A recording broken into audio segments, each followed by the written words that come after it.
So here I have the following reaction.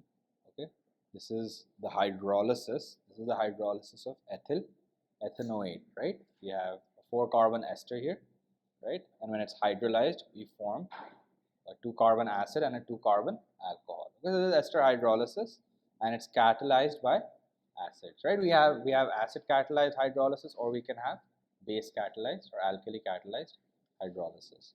Okay, and I want to determine the order of this reaction. I want to determine the order of this reaction with respect to the ester, as well as with respect to the catalyst H plus over here. Okay, so the first thing I want to do here is, what I've done is, over time I've monitored the concentration. I've monitored the concentration of the ester. Okay. And in this particular case, what I was doing was I was using a concentration of H plus of 0.1 mole per decimeter cubes. Okay, so that was the concentration of H plus I was using for this reaction, right? That was my catalyst, and over time I just monitored the concentration of the ester, right? And obviously it decreased over time. Now I want to determine the order with respect to the ester. That's the first thing I want to do. I want to determine the order with respect to the ester. Now over here, because the reaction is being carried out in aqueous medium, right, we know that water is in large excess. So the concentration of water can be assumed to remain constant over time. So we're using a very large amount of water. So over time, pani, the decrease in amount of water is negligible, right? And because H plus is a catalyst, right, it's not used up during a reaction. So the concentration of the catalyst is also remaining constant over time. Okay. So what we can do here is, if we want to determine the order with respect to the ester, we can just take the half-life. Right? Remember, if we have successive half-lives are equal, right? If we have a constant half-life, then that means that it's first order, and if we have increasing half-life, it's second order. Right? Over here is definitely not zero order, because then we just see a straight line. Right? We have to determine whether it's first order or second order. So if you look at the first half-life, that's the time taken to go from 0.2 to 0.1, right? And that will be, it's between 60 and 65, right? So 62.5 minutes, right? That's the first half-life. That's the first half-life, which is 62.5 minutes. And now if you look at the second half-life, right, that's the time taken to go from 0.1 to 0.05.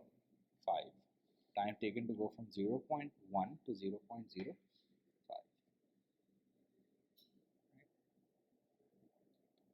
So this is your second half-life, right? This is obviously the difference between this and this, right? The first half-life is from 0.2 to 0.1, right? That's this amount of time taken. And the second half-life is from here to 0.05. The second half-life here is from 62.5 to 125. Again, it's 62.5 minutes. So the first half-life is equal to the second half-life.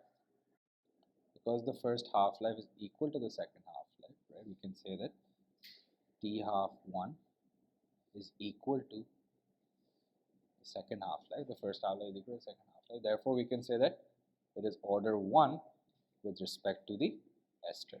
Okay, this reaction is order 1 with respect to the ester. Now, the next part of the question says that I carried out a second experiment. But in this particular case, I used an acid concentration, right, or concentration of H plus of 0.2 moles per dm cube. So what I did was I doubled the concentration of H plus from the first reaction, right? The concentration of H plus was 0.1 mole per dm cube in the first reaction, and the concentration of H plus was 0.2 moles per dm cube in the second reaction. So this is experiment 2. So this is the second experiment. Now what I want to do is I want to determine the order with respect to H plus. Okay? I want to determine the order with respect to H plus. So over here again, what we've done is, right, we've monitored the concentration of the ester over time. Okay, so we have the values of time and concentration of the ester, right, for experiment 2. So the first thing we want to do is we're going to plot a curve of best fit. Over here. So here I've plotted all of these points, right? And I've plotted the curve of best fit. Okay, for the concentration of the ester against time. So this is the curve that we have for experiment 2. Now what we want to do is we want to determine the order with respect to H plus. So we want to know what effect did changing the concentration of H plus have on the rate. Okay, so what we can do is we can determine the initial rate for experiment 1 and we can determine the initial rate for experiment 2. So to determine the initial rates for experiment 1 and experiment 2, we're going to draw a tangent at t equals 0 because we know that the slope of the tangent at t equals 0 will give us the initial rates, right? So it's change in concentration over change in time. So here's the tangent at t equals 0 for experiment 1 and here's the tangent at t equals 0 for experiment 2. So now what we can do is we can find the slope of the tangent for experiment 1 and the slope of the tangent for experiment 2. Okay, so first we're going to start with experiment 1. We're going to start with experiment 1. In experiment 1, okay, if you look at the tangent here, let's take any 2 points on the tangent. Okay, so we're going to take, for example, okay, let's take let's say this point, okay, and I'm going to take, let's say, this point over here. So these are the 2 points I've taken, and I'm going to show this working like this. And I'm going to draw a triangle to show the 2 points that I've taken, a right angle triangle. Okay, so these are the 2 points that I've taken. The first point that I've taken here is 20, 0.155. Okay. I've taken 20, 0.155, and the other point that I've taken is 80, 0.015. 80, 0.015. So then what is the slope of this tangent? That is 0.015 minus 0.155 divided by 80 minus 20, right? y2 minus y1 divided by x2 minus x1. So over here we get the slope is negative 2.3 into 10 to the power of negative 3, okay, moles per dm cube per minute. Remember, now obviously the slope is negative, but remember rate is always reported as a positive value, so we take the absolute value of the slope.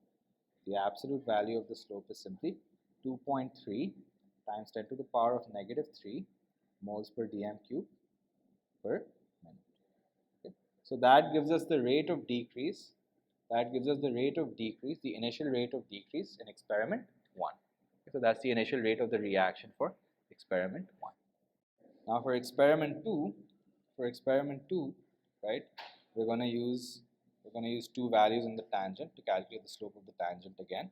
So here let's take, for example, right, let's take this point here, okay, this point here, let's say, and the other point that we're going to take is, let's say, this one. Okay. So the other point that we're going to take is right here.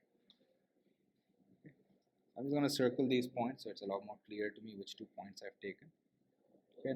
Again, I'm going to draw a right angle triangle. The 2 points that I've chosen over here, have coordinates 5, 0.175, okay, 5, 0.175, and the other point that I have is 35, 0.04. 35, 0.04. Okay. So again, now what is the rate? Again, that will be the absolute value of the slope, right? So what's the absolute value of 0.04 minus 0.175 divided by 35 minus 5, that's 30. So here the slope comes out to negative 4.5 times 10 to the power of negative 3. So the absolute value is 4.5 times 10 to the power of negative 3 moles per decimeter cube per minute. Right? Again, that's concentration, change in concentration over change in time. So here what we can see is that by doubling the concentration, I've doubled the initial rate of decrease, right?